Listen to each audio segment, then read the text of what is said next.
Hello students, कैसे हैं आप लोग। तो आई होप कि आप लोग बहुत ही अच्छे होंगे। तो देखिए आज की वीडियो जो है ना, आज की वीडियो एकदम फाड़ देने वाली है। तो देखिए आज की वीडियो में क्या बताने वाले हैं। देखिए यहाँ पर chemistry 12th board exam 2024 unsolved set 1 code number देखिए यहाँ पर दिया है 347 GA। ये कोड नंबर है 347 GA। जो पेपर है, जो आपका 2024 में पेपर हुआ है ना, उसी का सोल्यूशन लेकर आए हैं आज, ठीक है। और ये देखिए एग्जाम फॉर 2025 के लिए बहुत ही इंपॉर्टेंट होने वाला है ये वाला जो आपका सॉल्यूशन है, ठीक। तो इसमें एक वीडियो नहीं, 3-4 वीडियो हम बनाएंगे। एक एक पेपर को सॉल्व करने में बहुत टाइम लगता है, ठीक ना। यानी कि क्वेश्चन को खोजना, आंसर को खोजना रहता है। क्वेश्चन पेपर तो अभी आया नहीं, अनसॉल्व सेट आया नहीं, ठीक ना। तो हम लोग क्वेश्चन पेपर जो है कहीं कहीं से खोज खोज कर ला रहे हैं, तो इसकी वीडियो हम लोग बना रहे हैं। तो यहाँ पर देखिए आज का जो ये इंपॉर्टेंट है। अगर देखिए आपको पीडीएफ चाहिए, ठीक ना, अगर आपको पीडीएफ चाहिए तो पीडीएफ के लिए आप लोग इस नंबर पर आप लोग संपर्क कर सकते हैं। देखिए यहाँ पर लिखा है 7460012763, ठीक है। 74612763 पर आप लोग कांटेक्ट कर सकते हैं, यानी कि डायरेक्ट कॉल भी कर सकते हैं या फिर व्हाट्सएप मैसेज करिए JKS लिखकर। क्या लिखेंगे? JKS लिखेंगे, व्हाट्सएप करेंगे, ठीक है। तो मैं आपको क्या करूंगा, वीडियो प्रोवाइड करा दूंगा, ठीक। और मेरे पास जो है कि 2020, 21, 22, 23, 24 सभी यानी कि 5 ईयर का सॉल्यूशन मैं रखा हूं। अभी आपको मैं दिखा दूं 5 ईयर का सॉल्यूशन मेरे पास इस प्रकार से पड़ा हुआ है। देखिए ये जो दिख रहा है ना, इतना ज्यादा, ये इतना ज्यादा जो दिख रहा है, ये इतना ज्यादा, ये सब 2020, 21, 22, 23, 24 ये सभी का सॉल्यूशन है। देखिए यहाँ पर पेंच मारा हुआ है, ठीक ना। यहाँ पर देखिए ये एक है, ये एक है, यहाँ पर ये एक है, ये इतना इतना करके मतलब एक एक सेट का ये सोल्यूशन है। ये एक एक सेट का सोल्यूशन यहाँ पर रखा गया है, ठीक ना। तो यहाँ पर बहुत सारा मतलब हल करके हम रख लिए हैं और आप लोगों के लिए प्रोवाइड कराना है आप लोगों को, ठीक ना। तो ये सब आपको सेट मतलब सोल्यूशन के साथ ही इसमें है, पूरा आपको मिल जाएगा। आप इस नंबर पर संपर्क करिए और इसका प्राइस रहेगा 5 ईयर का है। तो इसमें आपको देना पड़ेगा 50। और अगर आपको फिजिक्स बायोलॉजी का चाहिए तो आपको देना पड़ेगा 100, ठीक ना। इतना आपको उसमें परचेज करने के लिए इसमें आपको जेके व्हाट्सएप करेंगे, कुछ बातचीत होगी, ठीक ना। तो आपको मैं प्रोवाइड करा दूंगा इसमें, ठीक। तो चलिए चलते आगे वीडियो में इसमें। तो अगर आप लोग ये सारे सेट खरीदना चाहते हैं तो आप परचेस कर सकते हैं। ओनली 100 रुपीज में आप लोग परचेस कर सकते हैं, ठीक ना, खरीद सकते हैं, ठीक। तो आपको नंबर मिल गया है, सभी कुछ मिल गया, सब कुछ मिल गया है और वीडियो भी आपको मिल गई है, ठीक ना। तो जैसा कि आप लोग सर्च करते रहते हैं कि अनसॉल्व सेट का कोई सोल्यूशन ही नहीं कराता है, तो अनसॉल्व सेट का सोल्यूशन मैं बहुत पहले से करा रहा हूँ, ठीक है। आप मेरे वीडियो में देखेंगे जाकर प्ले लिस्ट में, तो उसमें रखा हुआ है अनसॉल्व सेट का सोल्यूशन, ठीक ना। तो अगर अगर आप लोगों को चाहिए 5 ईयर का सॉल्यूशन चाहिए केमिस्ट्री, फिजिक्स, बायोलॉजी का, ठीक ना, तो आप लोग संपर्क कर सकते हैं, ठीक। तो यहाँ पर देखिए पहला क्वेश्चन क्या है, FE है। FE क्या है भाई? FE क्या है? देखिए यहाँ पर ऑप्शन दिया है कि S ब्लॉक का तत्व है। क्या है? S ब्लॉक का तत्व। S ब्लॉक के तत्व में तो FE नहीं आता है, आयरन नहीं आता है। P ब्लॉक का तत्व है, पी ब्लॉक के तत्व में भी आयरन नहीं आता है, ठीक ना। तीसरा है D ब्लॉक का तत्व। हाँ भाई, D ब्लॉक का तत्व है, जरूर है। जो आपका FE आयरन है, ये D ब्लॉक का तत्व है। ऑप्शन नंबर तीसरा वाला आपका सही जवाब हो जाएगा। तो अगला चलते हैं क्वेश्चन नंबर ख वाले पर। तो अधिकतम ऑक्सीकरण अवस्था प्रदर्शित करने वाला विन्यास है। तो इसमें अधिकतम ऑक्सीकरण अवस्था कौन विन्यास प्रदर्शित करेगा? तो इसमें देखिए 3D 4S2, तो इसमें नहीं हो पाएगा। इसमें देखिए 3D5 4S2, इसमें देखिए ज्यादा से ज्यादा ऑक्सीकरण अवस्थाएं प्रदर्शित होगी, क्योंकि ये किसका है? मैग्नीज का है, शायद मैग्नीज का है, यानी कि मैग्नीज में सबसे ज्यादा ऑक्सीकरण अवस्था प्रदर्शित होती है। तो ये वाला आपका ऑप्शन सेकेंड सही हो जाएगा, ठीक ना। उसके बाद देखिए आते हैं क्वेश्चन नंबर 3 पर, ग वाले पर। तो ग वाला क्या कर रहा है, किसी भी गैल्वेनिक सेल में लवण सेतु को हटा देने पर सेल का वोल्टेज क्या होगा, ठीक ना। सेल का वोल्टेज क्या होगा पूछा है। तो देखिए यहाँ पर अचानक शून्य हो जाता है? नहीं भाई, कोई भी चीज है अगर उसको हटाओगे तो अचानक नहीं शून्य होगा, ठीक। दूसरा है धीरे धीरे घटता है, ये बात सही एकदम।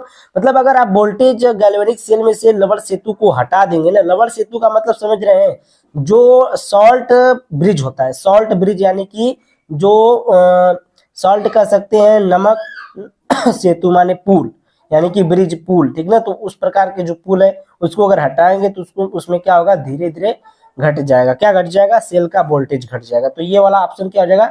सेकेंड वाला ऑप्शन आपका सही जवाब हो जाएगा। उसके बाद देखिए प्रश्न नंबर घ पर आते हैं, तो घ वाला कह रहा है कि मानक हाइड्रोजन इलेक्ट्रोड का इलेक्ट्रोड विभव होता है। जो मानक हाइड्रोजन होता है उसका जो इलेक्ट्रोड विभव होता है कितना होता है? 0.0 वोल्ट होता है। कितना होता है? 0.0 वोल्ट होता है। इसको याद रखिएगा, ठीक ना। ये आ सकता है इस बार भी, ठीक। सूत्र K बराबर ए ई माइनस ई पावर में, ठीक ना, पावर माइनस ई ए अपान में आर टी के लिए सत्य कथन है। तो ये देखिए के क्या है? साम्य स्थिरांक नहीं, के साम्य स्थिरांक नहीं है। आर क्या? रेडबर्ग नियतांक है, नहीं है। ए क्या? अधिशोषण गुणांक है, नहीं है भाई। ई ए सक्रिय ऊर्जा है, ठीक ना। ई ए क्या? ई ए से क्या दर्शाते हैं हम लोग? सक्रिय ऊर्जा। तो ये वाला ऑप्शन क्या हो जाएगा आपका? सही जवाब हो जाएगा, चौथा वाला ऑप्शन, ठीक है। आगे चलते हैं। अब देखिए पेज नंबर का 2 आ गया और देखिए जो क्वेश्चन नंबर च है, ठीक ना। अभिक्रिया 1/2a इक्वल टू, यानी कि एरो लगाए 2b के लिए ए के विघटन की दर और बी के बनने की दर से निम्न प्रकार से संबंधित है, ठीक ना। तो इसमें आपका सही जवाब हो जाएगा आपका -d/a/dt इक्वल टू 4dv/dt, ठीक ना। तो ये आपका सही जवाब हो जाएगा, ठीक। उसके बाद देखिए हम लोग आते हैं प्रश्न नंबर 2 पर। और प्रश्न नंबर 2 में क्या क्या है? देखिए पहला है क वाला है कि कह रहा है एनिलीन की विभिन्न अनुनादी संरचनाएं लिखिए। एनिलीन की क्या करना है? अनुनादी संरचना। तो इस प्रकार से मैं बना लिया हूं। देखिए पहले आपको लेना एनिलीन एनिलीन बना लेंगे यहाँ पर। तो जैसा कि मैं यहाँ पर एनिलीन बना लिया, ठीक ना। एनिलीन के पास क्या होता है? एक लोन पेयर होता है। लोन पेयर किसे कहते हैं पता है? ये जो बिंदी दिख रही है इसी को लोन पेयर बोलते हैं, ठीक ना। अगर चाहिए तो मैं आपको पेपर पर एक सॉल्व कराकर दिखा दे रहा हूँ, ठीक। देखिए यहीं पर आपको मैं यहीं पर बता दे रहा हूँ कि देखिए यहाँ पर क्या होता है? एक लोन पेयर होता है। जब लोन पेयर इस पर आएगा, लोन पेयर का मतलब जब लोन पेयर यहाँ पर बांड बनाएगा, दो लोन पेयर एक बांड बनाते हैं, तो यहाँ पर जब एक बांड बनेगा तो बांड बनेगा तो ये वाला बांड यहाँ से हट जाएगा, ठीक है। तो ये वाला बांड जब हटेगा, तो जब बांड का मतलब है माइनस, तो इस पर आ जाएगा माइनस चार्ज। उसके बाद देखिए क्या होगा कि ये इस तरीके से हो जाएगा और इस पर कमी आ जाएगी, तो इस पर इलेक्ट्रॉन की जब कमी आएगी तो प्लस चार्ज हो जाएगा, ठीक है। तो यहाँ पर देखिए माइनस आया था, अब यही माइनस इस वाले पर बांड बनाएगा, तो ये वाला जो यहाँ का बांड होगा यहाँ पर माइनस के रूप में आ जाएगा, ठीक है। तो यहाँ पर देखिए माइनस के रूप में आ गया। फिर उसी प्रकार से ये वाला माइनस इस पर बांड बनाएगा, तो यहाँ वाला जो बांड होगा इस पर आ जाएगा माइनस के रूप में। तो यहाँ पर देखिए माइनस के रूप में आ गया। और ये वाला जो माइनस है, ये वाला माइनस इस पर बांड बनाएगा, तो इस पर बांड जब बनाएगा तो यहाँ पर डबल बांड हो जाएगा। और डबल बांड होगा तो अब ये वाला बांड जहां से आया था वहीं पर रिवर्स हो जाएगा, लौट जाएगा, ठीक ना। तो ये वाला बांड यहाँ पर चला गया, तो इसको इलेक्ट्रॉन की पूर्ति हो गई और यहाँ पर देखिए बांड बन गया, यहाँ पर बांड, यहाँ पर बांड। अंतर क्या हुआ है कि जो बांड इधर बना था वो इधर बन गया, जो यहाँ पर था वो यहाँ पर हो गया, जो यहाँ पर था वो यहाँ पर हो गया। देख लीजिए यही अंतर है, ठीक ना। अनुनादी संरचना का मतलब होता है बांड का घूमना, ठीक ना। बांड घूम जाते हैं अनुनादी में, ठीक। अनुनाद में क्या होता है? बांड घूम जाते हैं। उसके बाद देखिए हम लोग क्वेश्चन नंबर ख पर चलते हैं। तो क्वेश्चन नंबर ख क्या कर रहा है? अभिक्रिया के वेग पर ताप तथा सांद्रता के प्रभाव को स्पष्ट कीजिए, ठीक ना। स्पष्ट करना है ताप तथा सांद्रता के प्रभाव को। तो यहाँ पर पहला है पॉइंट है, पॉइंट करके हम लिखे यहाँ पर। तो देखिए अभिक्रिया का ताप बढ़ने पर या बढ़ाने पर, ठीक ना। अभिक्रिया का जो ताप है बढ़ाने पर क्या होता है? यहाँ पर लिख लीजिएगा बढ़ाने पर, ठीक। बढ़ाने पर अभिक्रिया का वेग जो होता है बढ़ जाता है, ठीक ना। अगर हम अभिक्रिया का ताप जो टेम्परेचर जो है बढ़ा रहे हैं, तो किसी भी चीज का अगर टेम्परेचर बढ़ाएंगे तो बहुत तेजी से भगेगा, यानी कि आपके पीछे ये आग लगा दे तो आप दौड़ना शुरू कर देंगे, ठीक है। तो इससे पता चलता है कि अभिक्रिया का जो ताप है अगर बढ़ा रहे हैं टेम्परेचर को, तो उसका जो वेग है वो भागने की क्षमता वो बढ़ जाएगा, ठीक। उसके बाद देखिए क्योंकि यहाँ पर बताया गया है क्योंकि ताप बढ़ने पर प्रभावी टक्करों की संख्या बढ़ जाती है। प्रभावी टक्करों का मतलब समझ रहे हैं? प्रभावी टक्करों का मतलब ये होता है कि यहाँ पर जो बनने वाले हैं उत्पाद, जो बनने वाले उत्पाद होते हैं ना, उनकी संख्या क्या होती है? बढ़ जाती है, ठीक ना। उसकी संख्या क्या होती है? बढ़ जाती है। उसके बाद देखिए दूसरी पॉइंट है किसी निश्चित ताप पर अभिकारकों की सांद्रता बढ़ने से या बढ़ाने से, यहाँ पर लिखेंगे बढ़ाने से भी अभिक्रिया का वेग बढ़ जाता है। अभिक्रिया का वेग क्या होता है? बढ़ जाता है, क्योंकि अभिक्रिया की सांद्रता बढ़ जाने से उनके मध्य टक्करों की संख्या बढ़ जाती है। एकदम उसी प्रकार है इसके मध्य भी टक्करों की संख्या क्या होती है? बढ़ जाती है। टक्करों की संख्या मतलब आपको मैं बता ही दिया कि उत्पादों की जो उत्पाद जो बनते हैं ना उनकी संख्या बढ़ जाती है, ठीक है। तो अगले पेज पर चलते हैं हम लोग। यहाँ पर देखिए पेज नंबर 3 आ गया और देखिए क्वेश्चन नंबर 2 का ग है। 2 का ग क्या कर रहा है, K4FeCN6 के जली विलयन में उत्पन्न आयनों को लिखिए। इसमें कितने आयन उत्पन्न होंगे उसको लिखना है। इस यौगिक में ऑक्सीकरण संख्या कितनी होगी, ठीक ना। इस यौगिक में ऑक्सीकरण संख्या कितनी होगी ये बताना है। तो यहाँ पर देखिए बहुत ही अच्छे तरीके से मैं इसको लिख लिया हूँ और आपको समझा दूंगा उतने ही अच्छे तरीके से। तो यहाँ पर देखिए K4FeCN6 इसको मैं लिखा। अब इसको हम कैसे लिख सकते हैं, के कितना है 4 है तो 4 आगे लिख दिया K4 यानी कि प्लस, यानी कि 1 प्लस का मतलब अगर 4 के है तो 4 प्लस हो जाएगा। उसके बाद देखिए FeCN6 4 माइनस, ठीक ना। जब ये अलग हुआ तो इस पर माइनस 4 चार्ज आ जाएगा, ठीक। तो यहाँ पर 4 प्लस ये 1 माइनस 1 तो 4 1 कितना हो गया 5। तो इसमें कितने आयन उत्पन्न हुए, 5 आयन इसमें मिले, ठीक ना। 5 आयन मिले। ऑक्सीकरण संख्या कैसे निकालते हैं, ऑक्सीकरण संख्या Fe का निकालना है तो इस प्रकार से सिंपली लिख लेंगे और जिसका ऑक्सीकरण संख्या निकालना रहेगा उसको हम x मान लेंगे। तो यहाँ पर देखिए K4 लिखे हैं तो प्लस 4 कहां से आ गया, तो एक K का जो प्लस चार्ज होता है 1 होता है, ठीक ना। 1 प्लस होता है K का, तो 4 है तो 4 हो जाएगा प्लस में, प्लस 4 हो गया प्लस x प्लस में कोष्टक में करेंगे और एक गो Cn का जो चार्ज होता है -1 होता है तो 6 है तो 6 गुणे कर देंगे, -1 गुणे 6 बराबर 0, ठीक ना। हमेशा बराबर में 0 रहेगा। अब देखिए +4 प्लस x -6 और 4 में घटाव कर देंगे तो ये हो जाएगा -6 + 4 बराबर 2 बचेगा। यहाँ पर कितना बचेगा 2 बचेगा, माइनस में x -2 बचेगा बराबर में 0। अब x के जो यहाँ पर -2 है ये -2 इधर चला जाएगा तो क्या हो जाएगा प्लस हो जाएगा, माइनस में है तो प्लस हो जाएगा तो x बराबर +2 इसकी ऑक्सीकरण संख्या आ जाएगी। उसके बाद देखिए इस वीडियो की अंतिम क्वेश्चन ये है, ठीक ना। अगर मतलब प्लेलिस्ट में बना दूंगा सभी क्वेश्चन का एकदम एक प्लेलिस्ट बना दूंगा, ठीक ना। दू का घ देखिए गैल्वेनिक सेल तथा वैद्युत अपघटनी सेल में अंतर स्पष्ट कीजिए। तो यहाँ पर देखिए लिखे हैं गैल्वेनिक सेल, यहाँ पर लिखे हैं वैद्युत अपघटनी सेल, ठीक ना। तो गैल्वेनिक सेल क्या होता है, रासायनिक परिवर्तन होने से विद्युत धारा प्रवाहित होती है। गैल्वेनिक सेल में क्या होता है कि रासायनिक परिवर्तन जब होता है तो उसमें क्या होता है विद्युत धारा प्रवाहित होती है। और जो वैद्युत अपघटनी सेल है ना इसमें क्या होता है विद्युत धारा प्रवाहित होने से रासायनिक परिवर्तन होता है। वाह वाह, एकदम उल्टा है, इसी का मतलब होता है अंतर, ठीक ना। इसी को हम लोग क्या कहते हैं अंतर कहते हैं कि डिफरेंट हो। तो ये देखिए रासायनिक परिवर्तन होने से विद्युत धारा प्रवाहित होती है और इसमें विद्युत धारा प्रवाहित होने से रासायनिक परिवर्तन होता है। वाह वाह। अब देखिए दूसरी पॉइंट है रासायनिक ऊर्जा विद्युत में परिवर्तित होती है। इसमें क्या होता है जो रासायनिक ऊर्जा होती है वो विद्युत ऊर्जा में परिवर्तित होती है, ठीक ना। इसमें विद्युत ऊर्जा जो होती है रासायनिक ऊर्जा में परिवर्तित होती है। वाह उल्टा है, विद्युत ऊर्जा जो है रासायनिक ऊर्जा में परिवर्तित होती है। ये देखिए आयन दोनों इलेक्ट्रोडों में, मतलब ये इसमें का था, गलत नहीं है, ठीक ना, ये इसमें का था। तो यहाँ पर देखिए तीसरी पॉइंट ये है, ठीक ना, आयन केवल कैथोड पर मुक्त होते हैं। आयन केवल किस पर मुक्त होते हैं, कैथोड पर मुक्त होते हैं। और जो इसमें है आयन दोनों इलेक्ट्रोडों पर मुक्त होते हैं, यानी कि कैथोड और एनोड जो दोनों होते हैं ना उन पर क्या होते हैं मुक्त होते हैं, ठीक। इसमें केवल कैथोड पर, इसमें कैथोड और एनोड दोनों पर मुक्त होते हैं, यानी कि दोनों इलेक्ट्रोडों पर मुक्त होते हैं। इसमें देखिए चौथी पॉइंट है इलेक्ट्रोड जो है अलग अलग कक्ष में रखे होते हैं, ठीक ना, अलग अलग कक्ष में रखे होते हैं, यानी कि अलग अलग घर में रखे होते हैं इलेक्ट्रोड। और इसमें देखिए दोनों इलेक्ट्रोड एक कक्ष में रखे होते हैं, एकदम सेम उल्टा, यानी कि अंतर पूछा है, उल्टा पूछा है कि एक दूसरे के विपरीत कैसे हैं। तो वही हमें बताना है कि एक दूसरे से विपरीत ये लोग कैसे हैं। मैं तो हम लोग बता दिए पूरा कि इसमें क्या था, ठीक ना।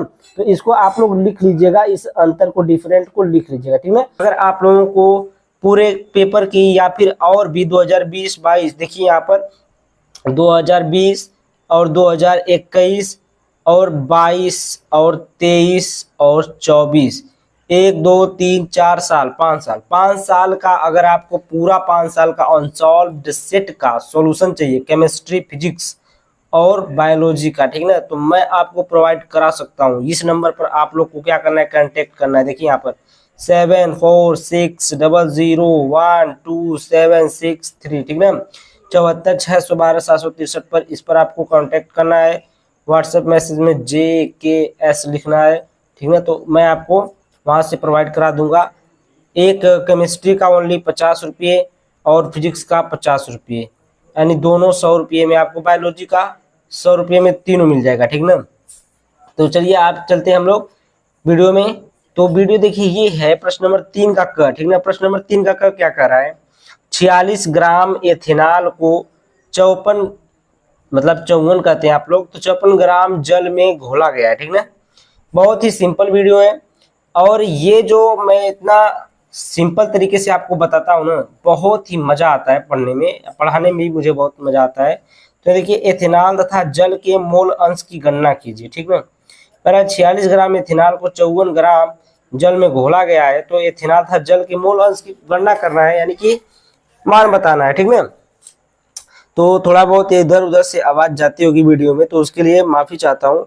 तो यहाँ पर देखिए मोल है यन, इसको किससे दर्शाते हैं, स्मॉल यन से।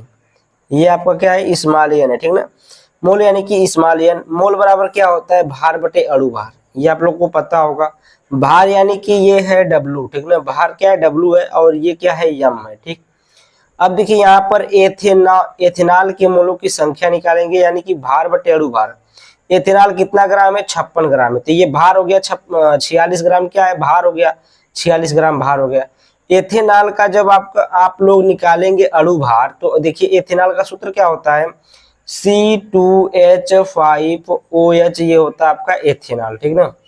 एथेनॉल हो गया। अब इसका सूत्र निकालेंगे कैसे, अणु भार कैसे निकालेंगे, कार्बन का 12 होता है, 2 कार्बन है तो 24 हो जाएगा, प्लस ये 5, प्लस ऑक्सीजन का 16, और हाइड्रोजन एक और है, ठीक है। तो हो जाएगा 24 5 29 29 1 30, 30 और 16 46, कितना हो गया, 46 निकल के आ गया। अब देखिए भार बटे अणु भार में ये 46 से कटेगा, बचेगा कितना, 1, तो इसका कितना आ गया, मोल यन बराबर कितना आ गया, स्मॉल यन बराबर 1 आ गया।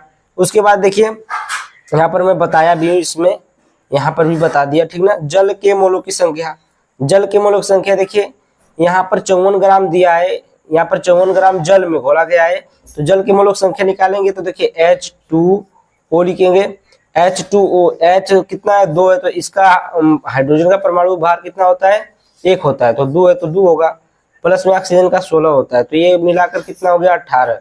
यहाँ पर देखिए 18, 54 भार है, 54 भार है, और बटे में अणु भार है, ठीक ना। तो अणु भार कितना, 18, 18 3 54, इसका कितना आ गया, 3 आ गया। तो ये जो संख्या आया है, जो मान आया है, ये स्मॉल यन है, और ये जो है कैपिटल यन है, ठीक ना। यानी कि ये विलेय की मात्रा है, ये विलायक है। अब देखिए यहाँ पर हम लोग मान रखेंगे एथेनॉल का मोलक संख्या, एथेनॉल के मोलों की संख्या निकालेंगे, मोल का मोलंश निकालेंगे, तो जगह स्मॉल एन बटे small N plus capital N, यानी कि जो एथेनॉल है ये विलेय है, ठीक ना। देखिए यहाँ पर लिखा गया ये विलेय है, और ये स्मॉल एन से दर्शाते हैं विलेय को, small N plus capital N, ये बटे में small N plus capital N, ठीक ना। ये क्या आपका है, ये फार्मूला होता है। तो यहाँ पर एन का मान रखेंगे, स्मॉल एन का मान 1 है, कैपिटल एन का मान 3 है, तो 1 प्लस 3, 1 बटे में 1 प्लस 3, ये हो जाएगा, प्लस में ये हो जाएगा 4, और 1 में 4 से भाग देंगे 0.25 ग्राम आएगा, इतना आएगा। उसके बाद जल का मोल अंश निकालेंगे, तो यहाँ पर जो जल है ये विलायक है, तो विलायक को कैपिटल एन से दर्शाते हैं, तो कैपिटल एन है, यहाँ पर कैपिटल एन ऊपर हो जाएगा विलायक का जब निकालेंगे, तो और स्मॉल एन जो है नीचे हो जाएगा, ठीक ना। तो कैपिटल एन बटे में small N plus capital N, ठीक ना। तो स्मॉल कैपिटल एन का 3 मान है, 3 है, 1 प्लस 3 बराबर 4, यानी कि 4 से भाग देंगे 3 में तो 0.725 आएगा, इतना आ गया। अब देखो यहाँ पर देखिए दोनों का मोल अंश जब निकालेंगे, तो विलेय का मोल अंश प्लस विलायक का मोल अंश दोनों को जोड़ देंगे तो आ जाएगा मोल अंश, यानी कि जो भी थे एथेनॉल जल दोनों का आ जाएगा, ठीक है। तो अब देखिए, अब मैं बता दूं यहाँ पर ये जल का मोल अंश है, और ये एथेनॉल का मोल अंश है। अब दोनों का जब निकालेंगे तो दोनों को जोड़ देंगे तो ये आ जाएगा 0.097, ठीक ना। ये लगभग में 1 के बराबर होता है, कितने के बराबर होता है, 1 के बराबर होता है। उसके बाद देखिए हम लोग आते हैं क्वेश्चन नंबर ख वाले पर। ये कह रहा है कि 1.325 ग्राम निर्जल सोडियम कार्बोनेट को जल में घोलकर 250 मिलीलीटर विलयन बनाया गया है। निर्जल सोडियम कार्बोनेट का तुल्यांक भार 53 है। विलयन की नार्मलता की गणना कीजिए। विलयन की नार्मलता क्या करना है, गणना करना है। तो यहाँ पर देखिए कुछ चीजें हम लोग लिख रही हैं जो दिया गया है यहाँ पर। विलय की मात्रा यानी कि स्मॉल डब्ल्यू का मान दिया है 1.325 ग्राम दिया है, और विलयन का आयतन जो है देखिए यहाँ पर 250 मिलीलीटर दिया है, तो इसको हम लोग लीटर में कन्वर्ट करेंगे तो 1000 से भाग देंगे, एक जीरो से एक जीरो कटेगा और 25 चौको 100, तो 1/4 ये लीटर में हो जाएगा, ठीक ना। उसके बाद हम लोग थोड़ा सा आगे चलते हैं, तो एक यहाँ पर विलेय का तुल्यांकी भार है, तो स्मॉल ई से दर्शाते हैं। स्मॉल ई यानी कि 53 ग्राम, वहां पर देखे होंगे, तो 53 ग्राम ये है। नॉर्मलता का फार्मूला होता है स्मॉल डब्ल्यू बटे कैपिटल ई इंटू आयतन लीटर में, ठीक ना। तो यहाँ पर हो जाएगा, मान रखेंगे अब, स्मॉल डब्ल्यू का मान कितना था, 1.325 था। ई का मान 53 दिया है। वी का मान कितना आया था आयतन का, 1/4 आया था। दोनों का करेंगे तो ये हो जाएगा ऊपर, और ये 1 इसमें गुणा करेगा और ये 4 ऊपर जाएगा, तो इस तरीके से हो गया। अब देखिए जब 4 से इसमें गुणा किया जाएगा तो 5.300 आ जाएगा। 00 का कोई मतलब होता नहीं है। दशमलव हटाने के लिए 10 से गुणा करेंगे, 10 से भाग देंगे, ठीक है। तो 10 से गुणा किए, 10 इसमें गुणा किए, ठीक। 10 से गुणा भाग करना पड़ेगा। तो यहाँ पर जब 10 से गुणा करेंगे तो ये हो जाएगा 530, यानी कि 10 बचा है, ये हो जाएगा 53, ये 53 से कट गया, बचा 10, 1/10। 1/10 का मतलब हो गया 0.1, यानी कि भाग देंगे जब 1/10 1 में 10 से भाग देंगे तो 0.1 नॉर्मल आ जाएगा, ठीक ना। ग्राम तुल्यांक प्रति लीटर, ये इसका क्या होता है, मात्रक होता है, ठीक ना। तो ये क्वेश्चन आपको समझ में आ गया होगा। अगर समझ में नहीं आया तो कमेंट जरूर करिएगा, ठीक ना। उसके बाद देखिए प्रश्न नंबर 3 के ग पर आते हैं हम लोग। क्या कर रहा है, कह रहा है फिनाल के महत्वपूर्ण अनुप्रयोगों का उल्लेख कीजिए, ठीक ना। अनुप्रयोग यानी कि जो उपयोग में लाया जाता है फिनाल को, उसको बताना है। तो यहाँ पर देखिए हम उपयोग लिख लिए हैं। कह रहा है कि पहला है कृमिनाशक, यानी कि जो जो नाशक होते हैं, यानी कि कीटाणुओं को नाश करने वाले, और प्रतिरोधक के रूप में इसका प्रयोग किया जाता है, ठीक ना। फिनाल का उपयोग कहाँ किया जाता है, जैसे आपके भैंस या गाय को कहीं पर फोड़ा हो जाता है तो फिनाल को लगाया जाता है, ठीक ना।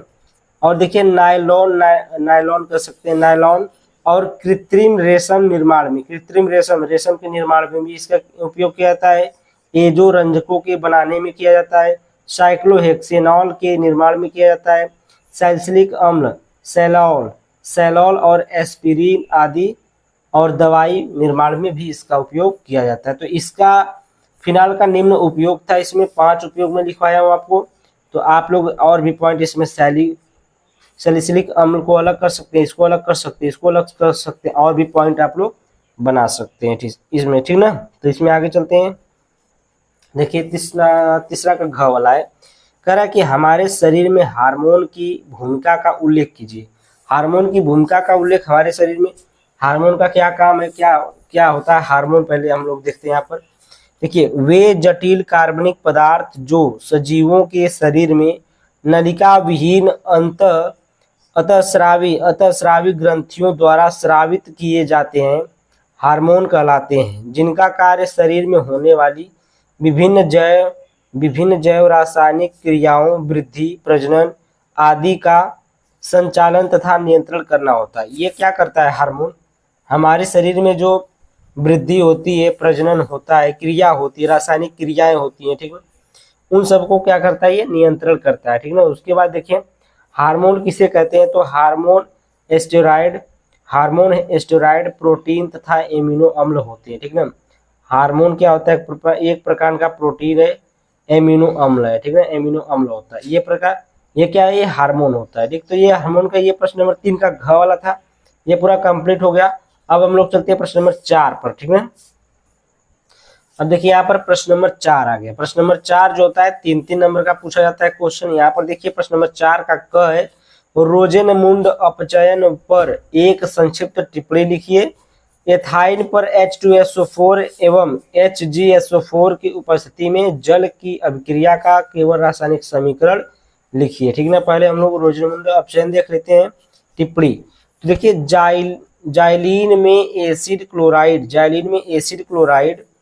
के उबलते विलयन में उत्प्रेरक की उपस्थिति में हाइड्रोजन गैस प्रवाहित करने पर एल्डिहाइड बनता है। क्या बनता है, जाइलीन एक प्रकार का एसिड होता है, मतलब जाइलीन, देखिए जाइलीन में एसिड क्लोराइड, ये एसिड क्लोराइड यहाँ पर है, एसिड क्लोराइड के उबलते विलयन में उत्प्रेरक की उपस्थिति में हाइड्रोजन गैस प्रवाहित करने पर एल्डिहाइड बनता है। ठीक है, उत्प्रेरक बेरियम सल्फेट में निलंबित पैलेडियम चूर्ण होता है। तो यहाँ पर देखिए मैं आपको समझा देता हूँ क्या क्या है। ठीक, देखिए यहाँ पर आर है, COCl है। ठीक ना, ये क्या है, आर है, COCl है, प्लस हाइड्रोजन गैस है।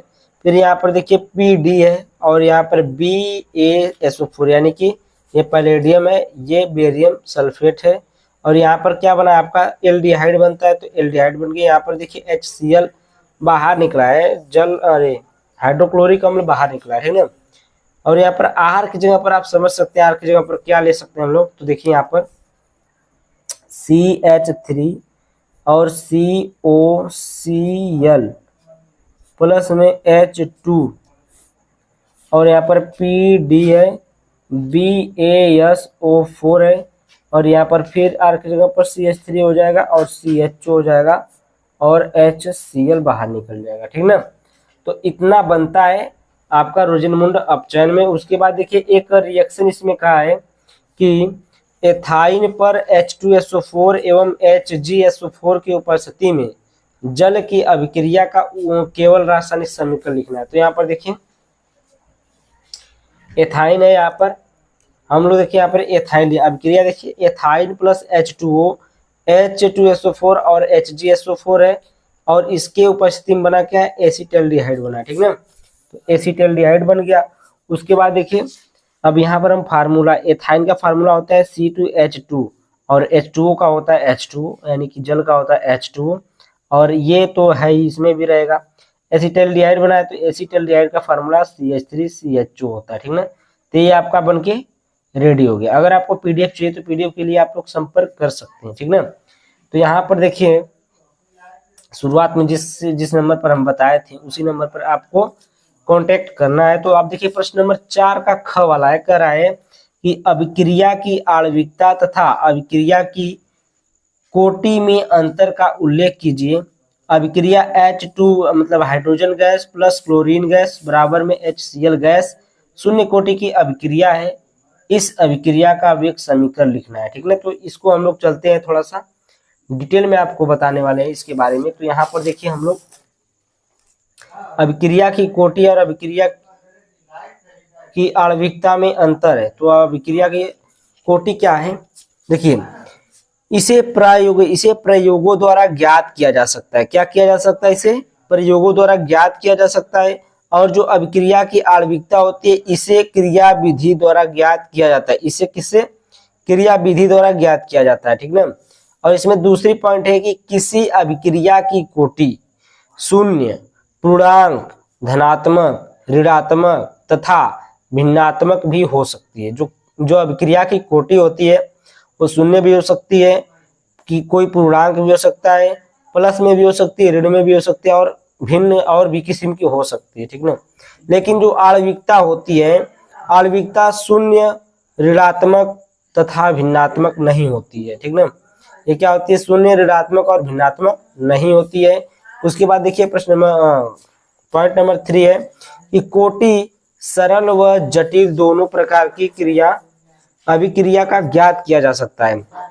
कोटि से क्या, सरल व जटिल दोनों प्रकार की अभिक्रिया का ज्ञात किया जा सकता है और आणविकता केवल सरल तथा प्रारंभिक अभिक्रिया का ज्ञात किया जा सकता है इससे। ठीक ना, और यहाँ पर यह एक प्रायोगिक मान होता है, यह एक सैद्धांतिक मान होता है। इसके बाद देखिए यहाँ पर कोटि अभिक्रिया के वेग तथा अभिकारक अणुओं सांद्रता के बीच संबंध बताता है। किसके बीच, सांद्रता के बीच संबंध बताता है। उसके बाद देखिए यह एक सैद्धांतिक मान होता है। आणविकता किसी सरल अभिक्रिया में भाग लेने वाले अणुओं की संख्या को बताता है। ये क्या बताता है, भाग लेने वाले अणुओं की संख्या को बताता है। और जो आपकी कोटि होती है, कोटि अभिक्रिया के वेग तथा अभिकारक अणुओं सांद्रता के बीच संबंध को बताता है। ठीक ना, अब इसके आगे हम लोग चलते हैं, थोड़ा सा जो शून्य कोटि की अभिक्रिया है उसके व्यंजक को देख लेते हैं। ठीक ना, उसका व्यंजक क्या कर रहा है, उसका मतलब समीकरण कैसे लिखना है, समीकरण में क्या लिखेंगे। ठीक ना, व्यंजक को हम लोग देख लेते हैं, क्लियर हो जाएगा पूरा। अब देखिए यहाँ पर है शून्य कोटि की अभिक्रिया के वेग स्थिरांक या समीकरण कर सकते हैं या व्यंजक कर सकते हैं। तो यहाँ पर देखिए ए क्या है, एक प्रकार का अभिकारक है। पहले ध्यान से समझिएगा मेरी बात को। ए क्या है, एक प्रकार का अभिकारक है। ये ए जो है अभिकारक से क्या बदल रहा है, किसमें, उत्पाद में चेंज हो रहा है। किसमें चेंज हो रहा है, उत्पाद में चेंज हो रहा है, कोई प्रोडक्ट बन रहा है, ठीक है। अब देखिए शून्य कोटि की अभिक्रिया को हम लोग कैसे परिभाषित करते हैं, थोड़ा सा इसको देख लीजिए। यहाँ पर देखिए मैं लिखा हूं कि dx/dt समानुपाते a के पावर 0, यानी कि देखिए शून्य कोटि की जो अभिक्रिया की दर होती है, ठीक है, शून्य कोटि की अभिक्रिया की दर जो सांद्रता होती है, सांद्रता के घातों पर निर्भर नहीं करती। यानी कि देखिए यहाँ पर a के पावर 0 है, तो किसी के पावर अगर 0 रहेगा तो उसका मान 1 हो जाता है। तो ये इसके घातों पर डिपेंड नहीं करेगा, ठीक ना, इसके घात पर क्या निर्भर नहीं रहती है, ठीक। अब देखिए यहाँ पर हम लोग चलते हैं थोड़ा सा डिटेल्स में आपको बताते हैं शून्य कोटि की अभिक्रिया के परिभाषा से। तो शून्य कोटि की अभिक्रिया से परिभाषा से क्या मिला हमें, ये तो आपको मिला है। यहाँ पर देखें dx/dt समानुपाते a के पावर 0, ठीक ना। तो जब हम लोग यहाँ पर जो समानुपाती का चिन्ह है इसको जब हम लोग हटाएंगे तो यहाँ पर बराबर का चिन्ह लगेगा। जब हम लोग इसको हटाएंगे तो यहाँ पर कोई नियतांक लगेगा ना, तो यहाँ पर नियतांक क्या लग गया, k लग गया। तो यहाँ पर बराबर में k लग गया। फिर उसके बाद देखिए जब हम अभी बताएं कि किसी के पावर, अगर किसी भी चीज के पावर 0 है तो उसका मान क्या हो जाता है, 1 हो जाता है। उसका मान यहाँ पर देखिए 1 हो जाएगा। तो जब 1 हो जाएगा तो यहाँ पर लिखने की कोई जरूरत नहीं है, k लिख दीजिए सिर्फ, और इंटू में 1 लिखने की जरूरत नहीं है। वहां पर देखिए आगे देखिए यहाँ पर dx equal to k into dt, इस dt को हम लोग इधर भेज दिए हैं। dx इक्वल टू निकाल लेंगे, dx equal to k into dt हो गया। अब हम लोग इसका समाकलन करेंगे। समाकलन करने पर तो देखिए जिसके सापेक्ष समाकलन करते हैं, यानी कि देखिए यहाँ पर dx के सापेक्ष समाकलन करेंगे तो यहाँ पर x प्राप्त होगा, और dt के समक्ष करेंगे तो यहाँ पर t प्राप्त होगा, ठीक ना। अगर हम लोग ऐसे करते हैं dr के समक्ष तो यहाँ पर हमको r प्राप्त होता है, ठीक। उसी प्रकार से यहाँ पर देखिए समाकलन dx इक्वल टू k समाकलन dt, ठीक ना। तो यहाँ पर देखिए dx का x प्राप्त हुआ, k तो है ही, बाहर ले लेंगे, क्यों, क्योंकि k एक क्या है, कांस्टेंट है। उसके बाद देखिए dt से हमें t प्राप्त हो गया, प्लस में c हम क्यों लगाते हैं, नियतांक के लिए लगाते हैं। k क्या, c क्या, एक नियतांक है, क्वेश्चन नंबर 1, यानी कि समीकरण नंबर 1 मान लेंगे। और उसके बाद हम लोग देखिए यदि t बराबर 0 हो तो x बराबर 0, अगर t बराबर 0 है तो x बराबर क्या हो जाएगा, 0 हो जाएगा। तो यहाँ पर देखिए हम लोग x बराबर क्या रखेंगे, 0 रखेंगे, और बराबर में k है, इंटू में t है तो t की जगह पर 0 प्लस में c, तो c बराबर क्या, ये 0 हो जाएगा, पार्ट c बराबर 0 हो जाएगा। तो ये क्या हो गया, c बराबर 0 मिल गया। अब समीकरण 1 से देखिए समीकरण 1 क्या है, x बराबर k इंटू टी प्लस सी, तो ये समीकरण 1 हो गया। समीकरण 1 में c का मान रख देंगे, c बराबर 0, ठीक ना।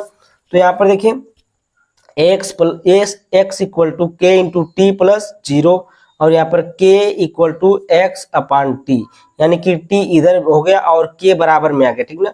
तो k बराबर x अपान टी, ये आपका क्या हो जाएगा, शून्य कोटि की अभिक्रिया का समीकरण हो जाएगा। और यहाँ पर देखिए मात्रक हम लोग देख लेते हैं, तो मात्रक हम लोगों का यहाँ पर लिखा है मोल प्रति लीटर प्रति सेकेंड। इसका मात्रक होता है मोल प्रति लीटर प्रति सेकेंड, ठीक ना। अगर आपको वीडियो अच्छी लगी हो, देखिए अभी क्वेश्चन इसमें दूसरा प्रश्न नंबर 4 का क्वेश्चन बचा है, ग वाला और घ वाला बचा है, तो इसको नेक्स्ट वीडियो में हम लोग करेंगे क्योंकि वीडियो काफी लंबी हो जाती है, ठीक ना। तो इसको हम लोग नेक्स्ट वीडियो में पूरा करेंगे, ठीक।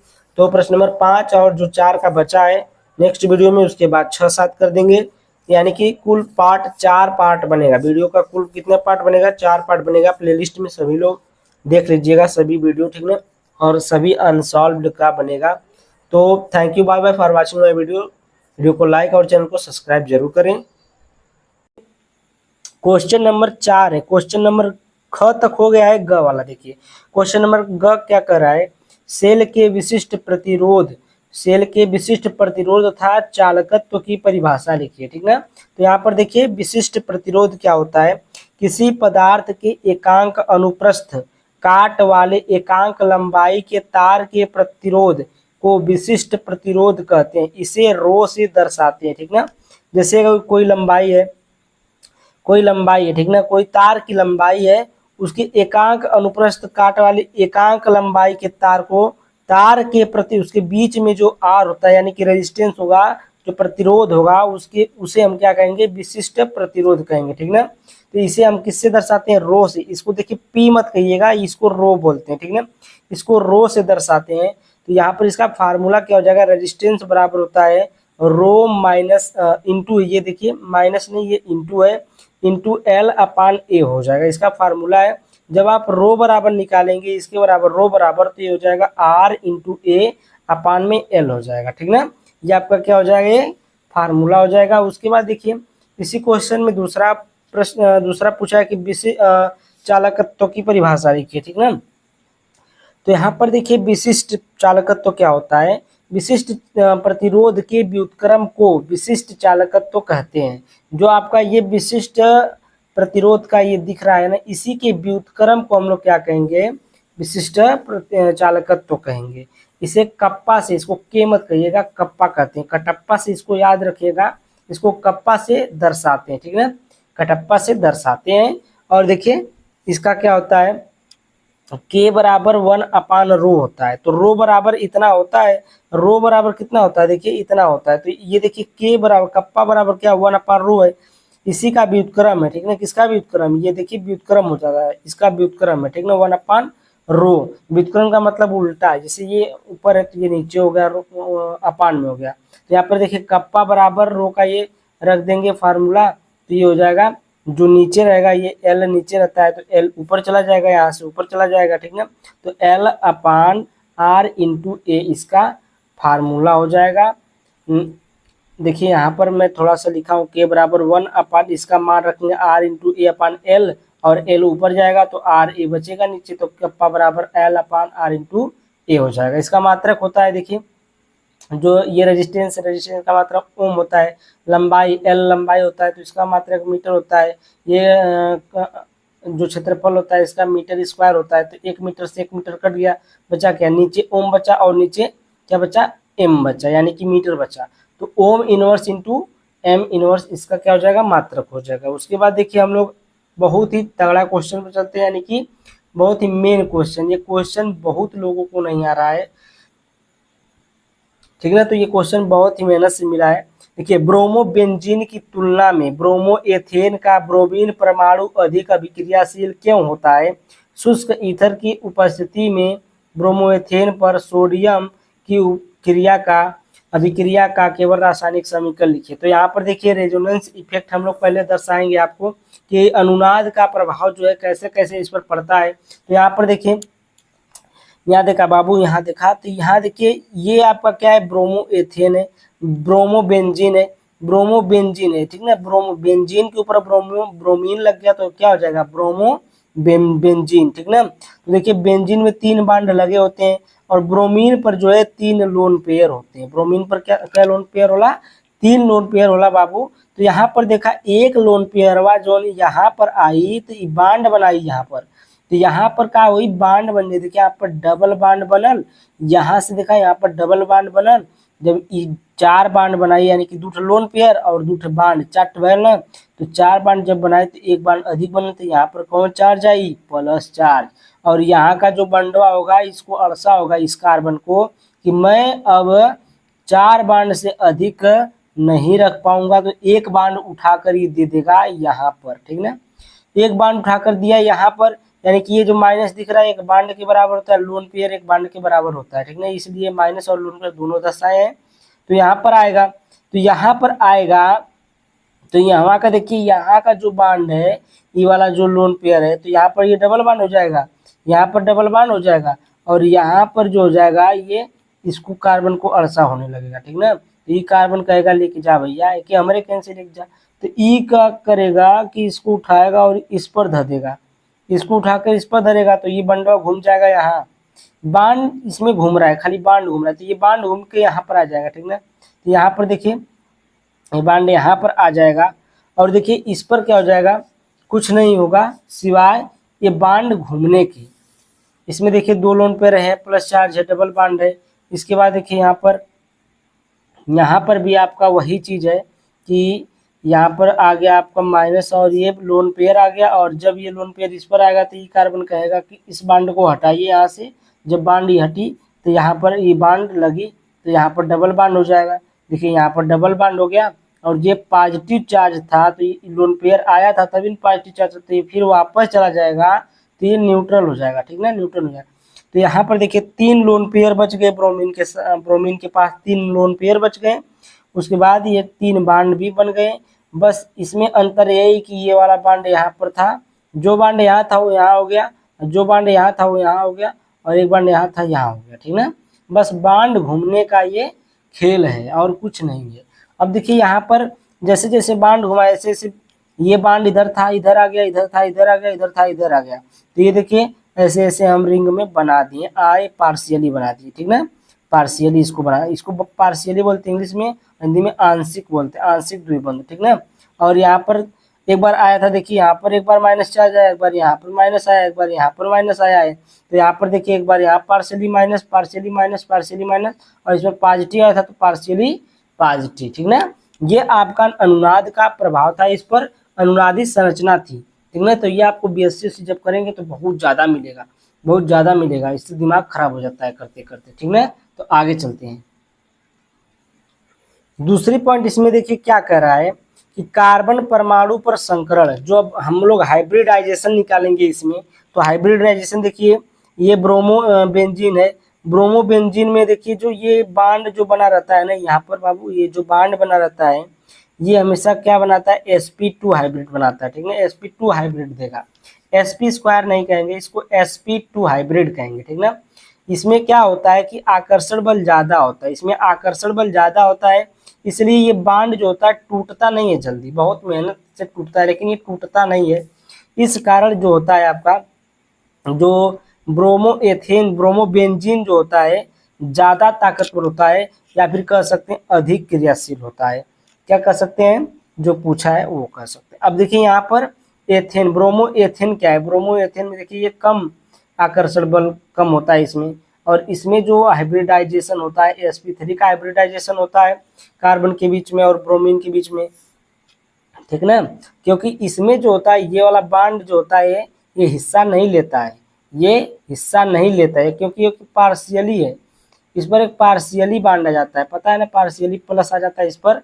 तो इसमें देखिए लोन पेयर 3 होते हैं, इसमें देखिए 1 2 3 लोन पेयर और एक बांड, यानी कि number of lone pair and number of sigma bond, जितने सिग्मा बांड और जितने लोन पेयर सबकी सबको गिनेंगे उतने sp उसमें उतने हाइब्रिडाइजेशन होंगे। अगर देखिए एक सिग्मा बांड है 3 लोन पेयर है, तो देखिए यहाँ पर क्या हो जाएगा 4 हुआ ना, कुल मिला के कितना हुआ 4 हुआ, तो 4 को एक यस में बांट दिया और 3 पी को दे दिया, ठीक ना। तो sp3 इस तरह हाइब्रिडाइजेशन होता है।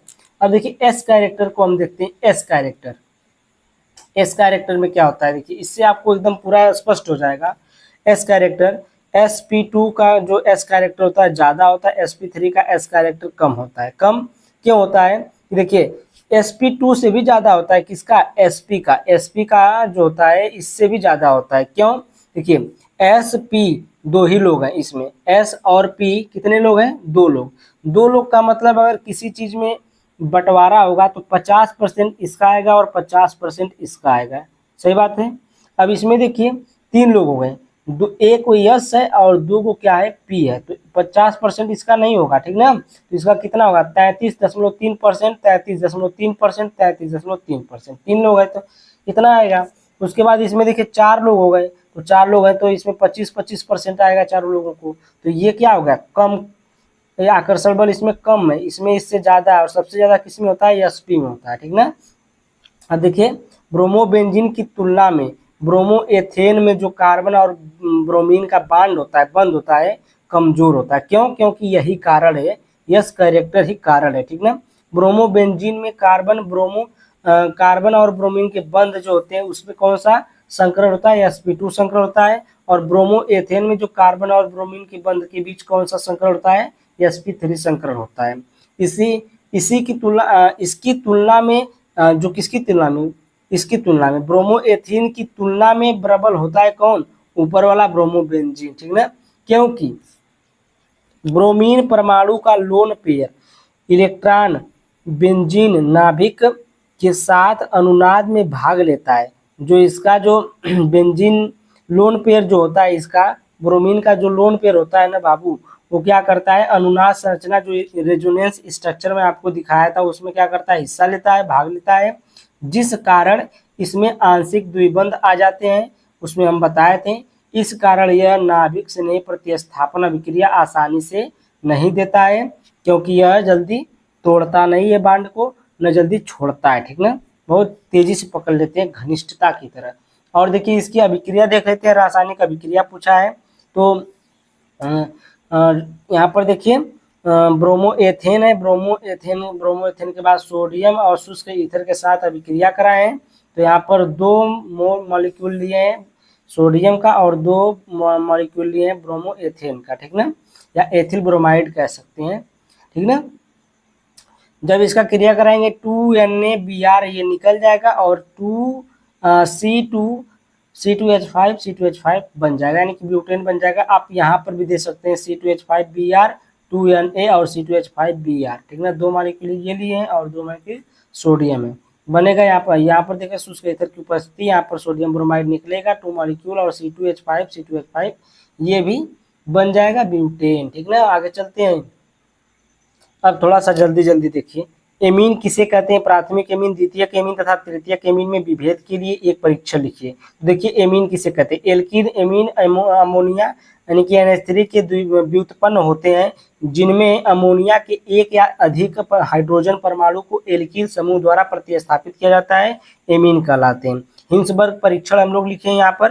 हिंसबर्ग परीक्षण क्या होता है कि ये बताता है कि एमीन प्राथमिक एमीन, द्वितीयक एमीन, तृतीयक एमीन का पहचान कराता है, ठीक ना। देखिए अज्ञात एमीन को KOH के आधिक्य में बेंजीन सल्फोनिक क्लोराइड के साथ हिलाया जाता है या मिलाया जाता है, ठीक ना। उसके बाद देखिए प्राथमिक एमीन भी है, प्राथमिक एमीन में ये आपका हिंसबर्ग अभिकर्मक है C6H5SO2Cl, इसका सूत्र होता है, से क्रिया करके N बेंजीन सल्फोनेमाइड बनाता है, यह जल में विलय होता है। कौन, C6H5 जो होता है ये आपका हिंसबर्ग अभिकर्मक जो होता है, जल में क्या होता है, विलय होता है। उसके बाद देखिए रिएक्शन करता है C6H5SO2Cl और HNH C2H5, ठीक ना, इसके साथ रिएक्शन करता है, प्राथमिक एमीन के साथ रिएक्शन करता है, तो ये क्या बनाता है, N ethyl benzene C6H5SO2 C2H5 plus HCl, ठीक ना, N एथिल बेंजीन सल्फोनेमाइड बनाता है। उसके बाद देखिए द्वितीयक एमीन जो है, द्वितीयक एमीन का पहचान हम लोग करेंगे यहाँ पर। तो यहाँ पर देखिए द्वितीयक एमीन से क्रिया करके जो कौन, यही वाला, ठीक ना, द्वितीयक एमीन से क्रिया करके N डाई एथिल बेंजीन यह क्षार में सल्फोनेमाइड बनाता है, यह क्षार में अविलय होता है। क्षार में क्या होता है, अविलय होता है, जल में घुलनशील होता है। उसके बाद देखिए यहाँ पर हम लोग ले लिए C6H5SO2Cl और HNC2H5 ले लिए, जितना H हटाएंगे उतना C2H5 लगाएंगे, ठीक ना। तो यहाँ पर देखिए C6H5SO2C यहाँ पर N है और C2H5 प्लस में HCl निकल जाएगा, ये वाला H और ये वाला Cl निकल जाएगा, तो HCl निकल गया, ठीक है। तो ये बन गया आपका। तृतीयक एमीन की पहचान कैसे करेंगे, देखिए तृतीयक एमीन के साथ ये अभिक्रिया नहीं करता है, तृतीयक एमीन C6H5SO2Cl से अभिक्रिया नहीं करता है। जो तृतीयक एमीन होता है हिंसबर्ग अभिकर्मक के साथ कोई रिएक्शन नहीं करता है, ठीक ना। यहाँ तक बात आपको समझ में आ गई हो। आगे चलते हैं हम लोग। अब देखिए प्रश्न नंबर 5 का दूसरा है, कह रहा है कि एथेनेमीन पर HCl की अभिक्रिया तथा वाई एनिलीन पर सोडियम नाइट्राइट NaNO2 एवं तनु HCl की 0 सेल्सियस ताप पर अभिक्रिया के रासायनिक समीकरण लिखिए। तो यहाँ पर देखिए पहला वाला है कि एथेनेमीन पर HCl की अभिक्रिया, जब एथेनेमीन पर HCl की अभिक्रिया का C2H5NH2 सूत्र होता है एथेनेमीन का, और HCl से रिएक्शन कराते हैं तो ये क्या होता है, C2H5NH3 बनता है, प्लस में HCl माइनस निकल जाता है, ठीक ना। अब देखिए दूसरा यहाँ पर है, दूसरा वाला ये X वाला था और ये जो Y वाला है, ठीक ना। तो Y वाला क्या है, कह रहा है कि जो एनिलीन है, एनिलीन जो है इसके साथ रिएक्शन करता है तो क्या बनता है, डाइजोनियम लवण बनाता है, और डाइजोनियम लवण को हम लोग इस तरीके से भी लिख सकते हैं, ठीक ना। आपको यहाँ तक समझ में आ गया होगा, डाइजोनियम लवण का फार्मूला याद कर लीजिएगा।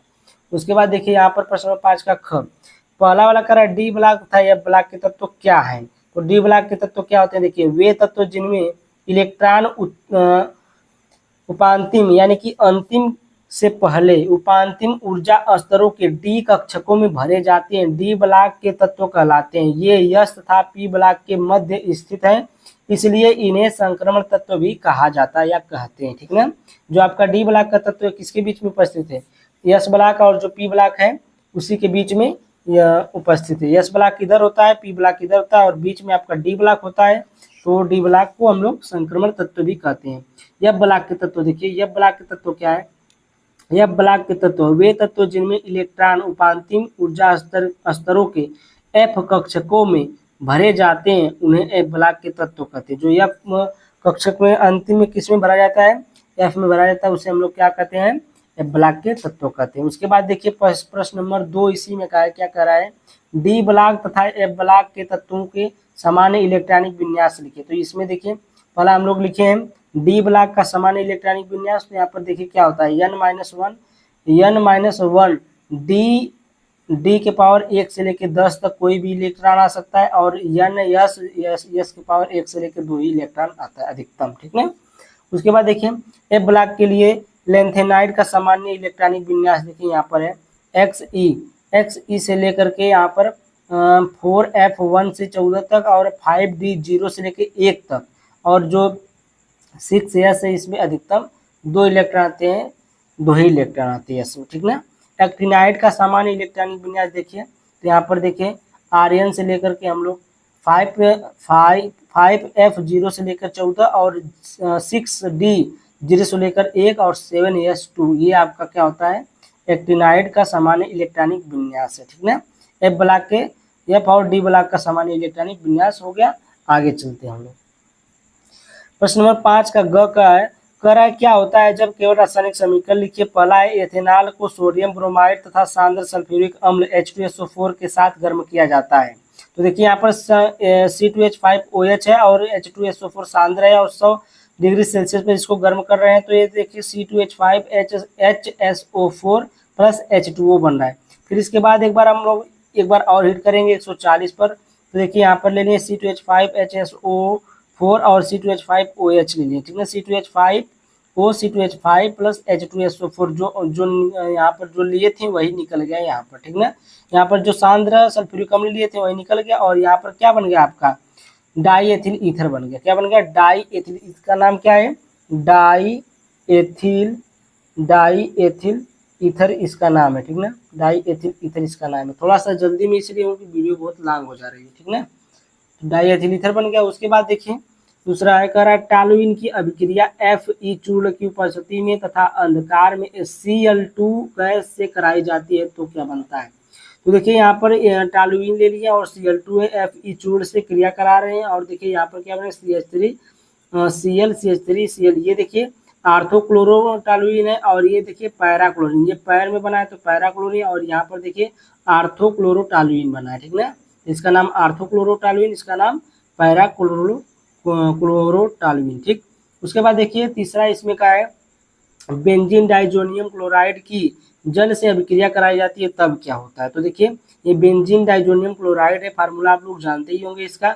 जब जल से क्रिया कराएंगे H2O से क्रिया कराएंगे तो ये क्या हो जाएगा, फिनाल बन जाता है। क्या बन जाता है, फिनाल बन जाता है। ठीक ना, और N2 नाइट्रोजन गैस और HCl अम्ल बनता है। ठीक ना, उसके बाद देखिए चौथा और इसमें का अंतिम है। उसके बाद एक क्वेश्चन और है। ठीक ना, 2 ब्रोमोपेंटेन को एल्कोहलिक के OH के साथ गर्म किया जाता है तब क्या होता है।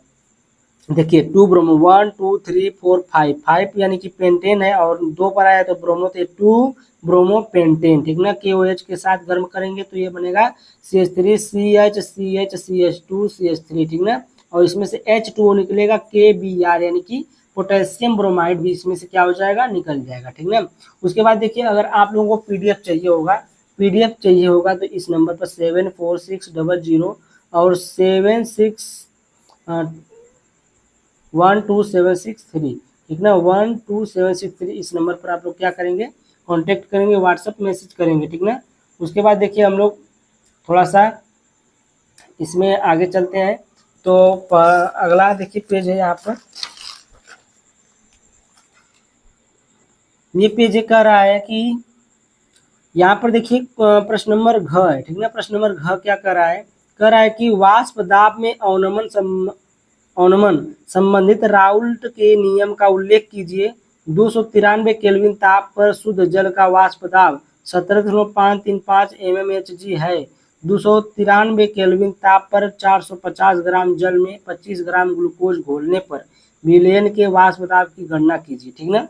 ये एक इस पर एक न्यूमेरिकल्स आया है। न्यूमेरिकल देखिए क्या है, जल का वाष्प दाब P1 बराबर कितना दिया है, यहाँ पर देखिए 17.535 mmHg दिया है, तो इतना लिख लिए। और इसको हम लोग जो 25 ग्राम दिया है, यहाँ पर देखिए 25 ग्राम देखिए यहाँ पर दिया है, ये ग्लूकोज है तो इसका W1 कर दिया, और W2 क्या है 450 ग्राम W2 हो गया, ठीक ना, ग्लूकोज जो था। अब देखिए यहाँ पर इसका फार्मूला होता है P1 माइनस P अपान में P1, ठीक ना। और यहाँ पर इक्वल फार्मूला होता है N अपान N2 प्लस N1, ठीक ना। उसके बाद देखिए इसको हम हल किए हैं, चूंकि माने कि n बराबर W अपान m होता है, यानी कि n क्या है, मूलों की संख्या। मूलों की संख्या को हम लोग क्या कहते हैं, विलेय का भार बटे अणु भार होता है, तो ये विलेय का भार हो गया, ये अणु भार हो गया। और ये देखिए N1 और N2 उसी प्रकार से निकाले, W1 M1 W2 M2, ठीक ना। और M2 W2 समझ रहे हैं आप लोग क्या होगा, जब यहाँ पर M2 W2 लिखा हुआ है, समझ पा रहे हैं। तो W2 का मान इतना है, M2 का मान देखिए हम लोग यहाँ से निकाले, M1 का मान ग्लूकोज से और ये M2 का मान यहाँ से, तो इन दोनों का भार निकालेंगे तो इसका भार कितना आपका आ जाएगा, 180 ग्राम है, और इसका जो है 18 ग्राम है, ठीक ना, 18 है।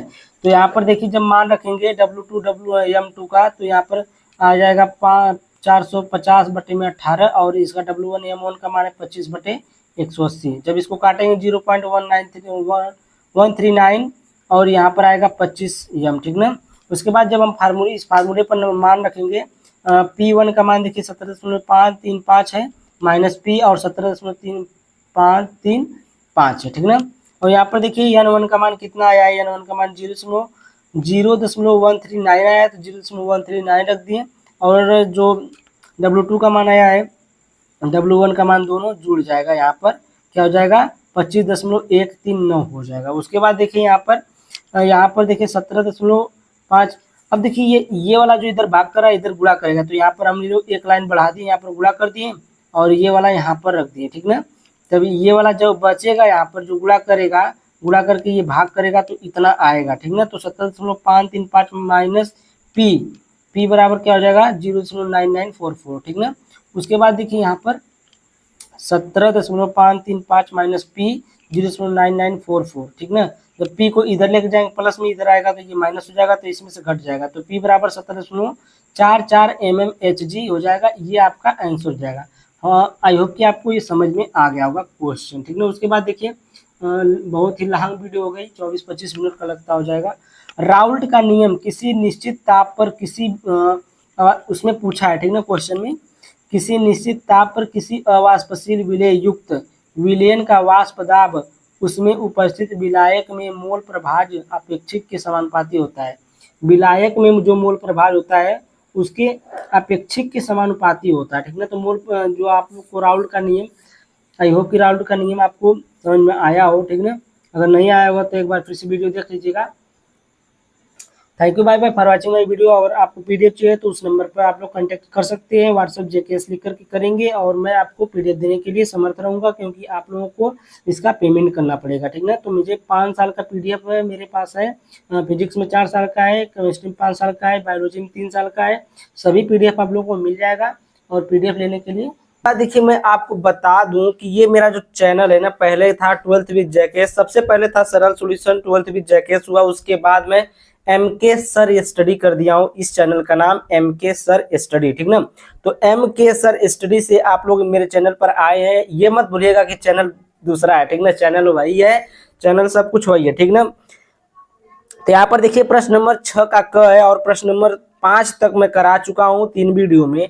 और देखिए क का एक क्वेश्चन क्या कर रहा है कि उप संयोजन यौगिक के संयोजकता आबंध सिद्धांत, जिसे कहते हैं बीबीटी, ठीक ना, वैलेंस बांड थियरी बोलते हैं, का उल्लेख कीजिए। इस सिद्धांत की कमियों का भी उल्लेख कीजिए। कमियों को बताना है, उसकी जो कमी होती है उसमें क्या क्या नहीं बता पाता है वो नियम, ठीक ना, उसका। अब देखिए यहाँ पर संयोजकता आबंध सिद्धांत क्या होता है, दो परमाणु के बीच सहसंयोजक बंध का निर्माण उनके ऐसे ऑर्बिटल्स के परस्पर ओवरलैपिंग से होता है और इन इलेक्ट्रॉनों का चक्रण विपरीत दिशा में होता है। इसमें केवल एक एक इलेक्ट्रॉन होता है, ठीक ना। देखिए यहाँ पर एग्जाम्पल के थ्रू मैं यहाँ पर लिया हूँ आप लोग को समझाने के लिए। जैसे यहाँ पर देखिए दो यहाँ पर ले लिए हाइड्रोजन, ठीक ना। इनका एक एक इलेक्ट्रॉन लिए हैं। जैसे कि यहाँ पर आप देख सकते हैं कि एक ऊपर की तरह एक नीचे की तरह दिखा रहा है, इसका एक एक इलेक्ट्रॉन लिए हैं। इन इलेक्ट्रॉनों का हम लोग क्या कराएं, ओवरलैपिंग करा रहे हैं। जब ओवरलैपिंग इसका कराएंगे तो ओवरलैप करके ये क्या सहसंयोजक बंध बना लेगा, ठीक। इस प्रकार का सहसंयोजक बंध बना लेगा, ठीक। तो उसी प्रकार देखिए एक इलेक्ट्रॉन ये मिलकर के दो इलेक्ट्रॉन एक क्या बना लीजिए, पेयर बना लीजिए, ठीक ना। उसके बाद देखिए दूसरी पॉइंट इसी में है। दूसरी पॉइंट बोल रहा है कि ओवरलैपिंग करने वाले ऑर्बिटल के इलेक्ट्रॉनों के चक्रण विपरीत दिशा में होने चाहिए, तभी अस्थायी बंध बनता है। विपरीत दिशा में चक्रण होने एक दूसरे के चुंबकीय क्षेत्र वापस में न्यूट्रलाइज हो जाते हैं, ठीक ना। जो ये इनका चक्रण है एक दूसरे के विपरीत होना चाहिए, जैसे एक ऊपर की तरह है एक इधर की तरह, एक एंटी क्लॉकवाइज एक क्लॉकवाइज है, ठीक ना। ये देखिए क्लॉकवाइज है और ये एंटी क्लॉकवाइज है, ठीक ना। ये एक एंटी क्लॉकवाइज एक क्लॉकवाइज है, ठीक। तो आप लोग देख लीजिए इस प्रकार से है, ठीक ना। अगर आपको देखिए नोट्स चाहिए तो नोट्स के लिए आप कमेंट करिएगा, और कमेंट क्या करेंगे मैं अगली वीडियो में बता ही दिया हूँ कि नोट कहाँ पर मिलेगा। अभी मैं बता दूंगा आपको अपना नंबर देना 4746001276 ये मेरा नंबर है। इसी पर क्या करना है, कमेंट अरे एसएमएस करना है, मैसेज करना है व्हाट्सएप में से। तीसरी पॉइंट है ओवरलैपिंग की क्रिया में ओवरलैप्ड होने वाले ऑर्बिटल के संपर्क भाग एक दूसरे में मर्ज हो जाते हैं, यानी कि मिल जाते हैं, और एक मॉलिक्यूलर ऑर्बिटल बनाते हैं जिसमें दोनों इलेक्ट्रॉन रहते हैं या गति करते हैं, ठीक ना। जिसमें क्या होते हैं, देखिए दोनों इलेक्ट्रॉन रहते हैं या फिर क्या करते हैं, गति करते हैं। ओवरलैपिंग के फलस्वरूप इलेक्ट्रॉन का अधिकतम घनत्व तो दोनों परमाणुओं के बीच में रहता है, ठीक ना। इसका अधिकतम घनत्व तो कहाँ रहता है, दोनों परमाणुओं के बीच में रहता है। यही वाली लाइन पढ़ा हूं मैं, ठीक ना। आगे चलते हैं।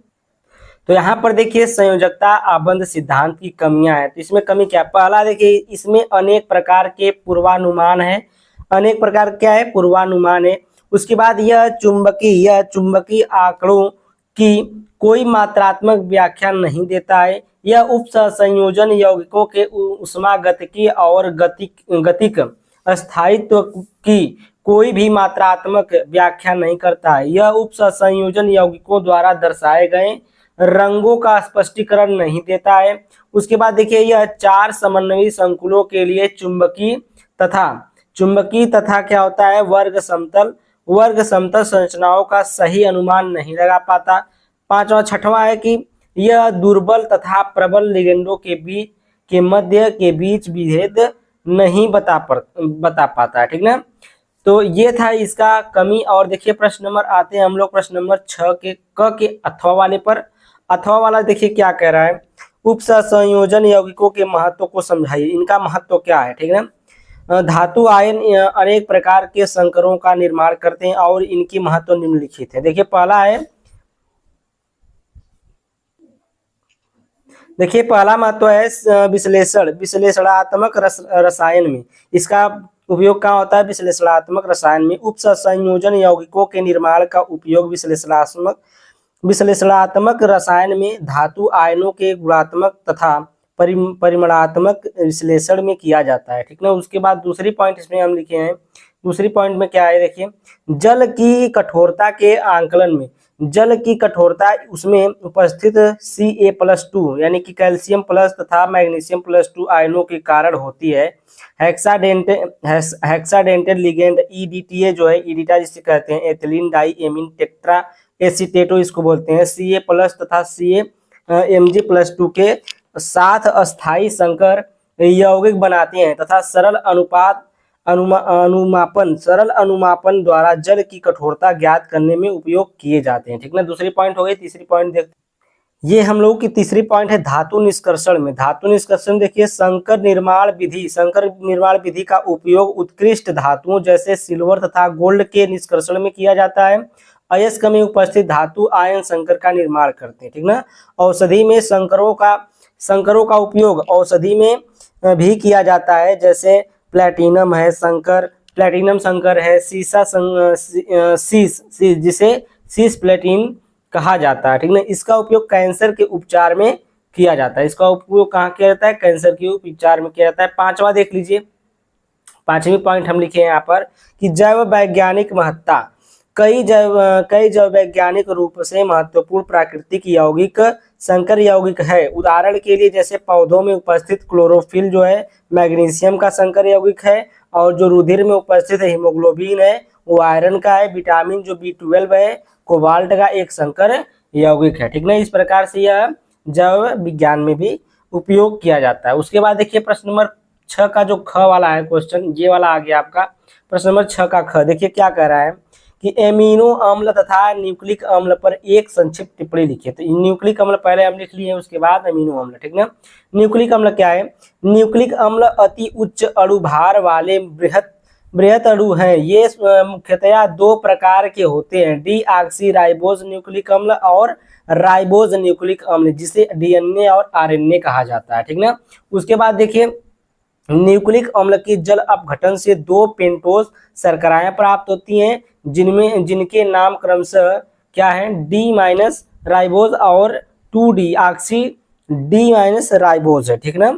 आरएनए में राइबोज शर्करा, आरएनए में कौन सी शर्करा? राइबोज शर्करा उपस्थित होती है, जबकि डीएनए में डीऑक्सी राइबोज शर्करा उपस्थित होती है। इतना ही आपको लिखना है इसमें। अगले पेज में चलते हैं। अब देखिए यहाँ पर एमिनो अम्ल लिखे हैं। एमिनो अम्ल कार्बोक्सिलिक अम्लों के ऐसे व्युत्पन्न हैं जो अम्ल के एल्कील मूलक के हाइड्रोजन परमाणुओं के अनुरूप एमिनो समूहों द्वारा विस्थापन पर बनते हैं। देखिए यहाँ पर हम एसिटिक अम्ल लिए हैं CH3COOH, इसका सूत्र होता है प्लस NH2, यानी कि इसके साथ हम लोग क्या कराएंगे? जब इसका आप घटन कराएंगे तो यहाँ पर देखिए NH2 CH2 और COOH बनेगा, ठीक ना। एमिनो एसिटिक अम्ल बनेगा। क्या इसको बोलेंगे? एमिनो एसिटिक अम्ल। अब देखिए प्रश्न नंबर 6 का जो ख है उसका अथवा वाला क्वेश्चन भी हम कराए हैं। तो इसमें अथवा वाला देखिए क्या कह रहा है? कह रहा है निम्नलिखित विटामिन के स्रोत तथा इन विटामिनों के कमी के कारण होने वाले रोगों का उल्लेख कीजिए। विटामिन ए स्रोत क्या है? दूध, मक्खन, अंडा, मछली, कॉड लीवर ऑयल है, सब्जियां है, बंद गोभी है, गाजर, टमाटर आदि, ये क्या है? इसके स्रोत है। कमी से होने वाला रोग क्या है? रात्रि अंधता यानी कि रतौंधी जिसे कहते हैं। जीरोसिस है, जीरोसिस यानी कि त्वचा का शुष्क हो जाना, यानी कि त्वचा का सूखना यानी कि ड्राई हो जाना। जीरोथैल्मिया है, जीरोथैल्मिया क्या होता है? कार्निया का धुंधलापन, यानी कि आपके कार्निया से धुंधलापन आ जाता है, ठीक ना, कार्निया में।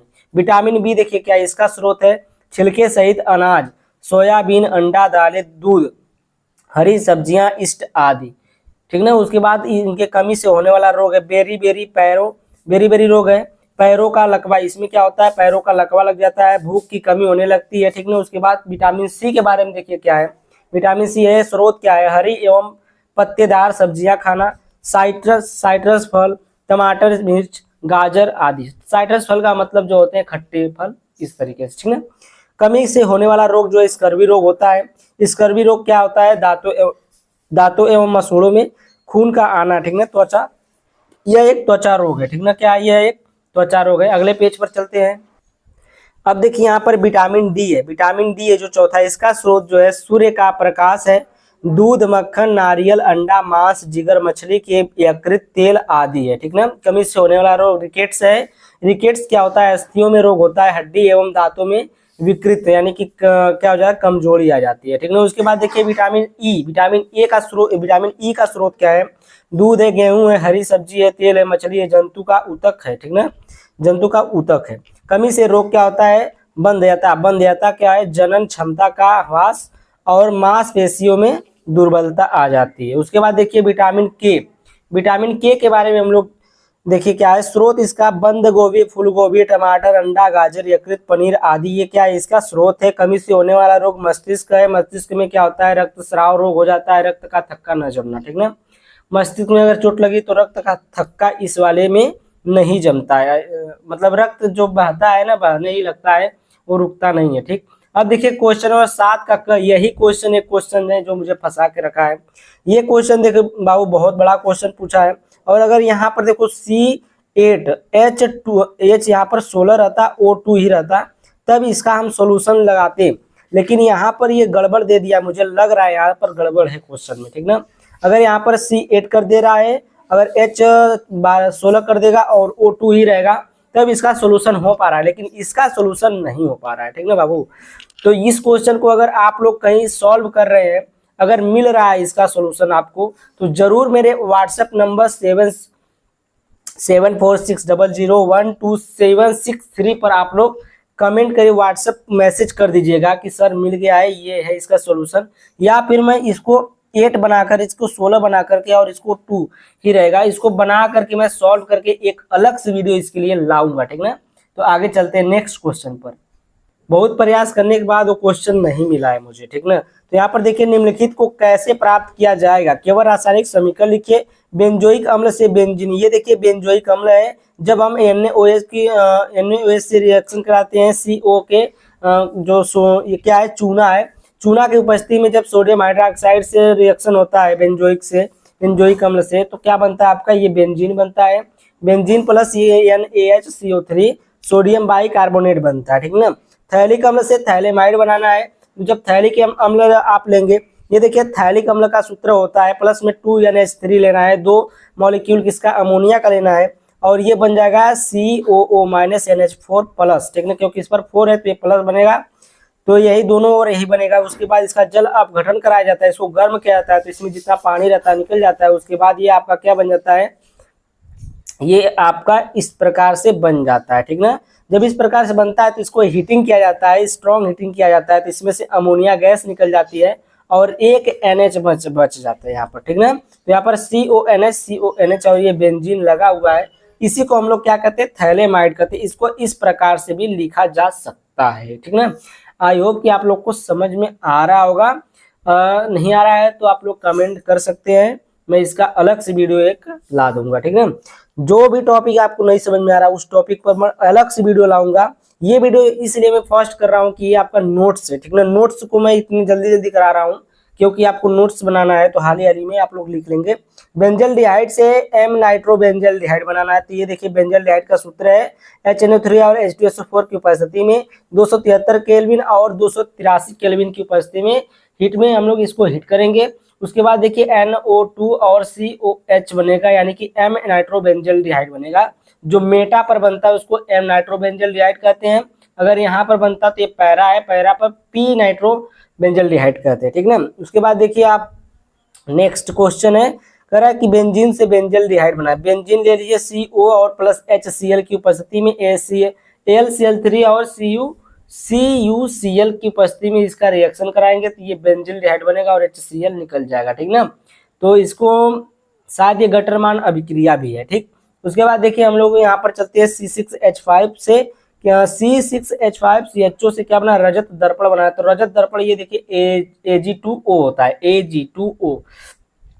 Ag2O होता है, जिसको हम बोलते हैं टालेन अभिकर्मक, ठीक ना। टालेन अभिकर्मक होता है। देखिए जब टालेन अभिकर्मक से इसका रिएक्शन कराएंगे तो यहाँ पर रजत, ये रजत दर्पण है क्या, ये आपका रजत दर्पण है क्या, ये रजत दर्पण है, ये आपका रजत दर्पण है, ठीक ना। रजत दर्पण हो गया और C6H5COOH बन जाएगा, यानी कि बेंजोइक अम्ल बन जाता है, ठीक ना। आगे चलते प्रश्न नंबर 7 का ख है, कह रहा है कि क्यूमीन से फिनाल प्राप्त करने की अभिक्रिया का रासायनिक समीकरण लिखिए। फिनाल की निम्नलिखित से क्या अभिक्रिया होती है, केवल रासायनिक समीकरण दीजिए।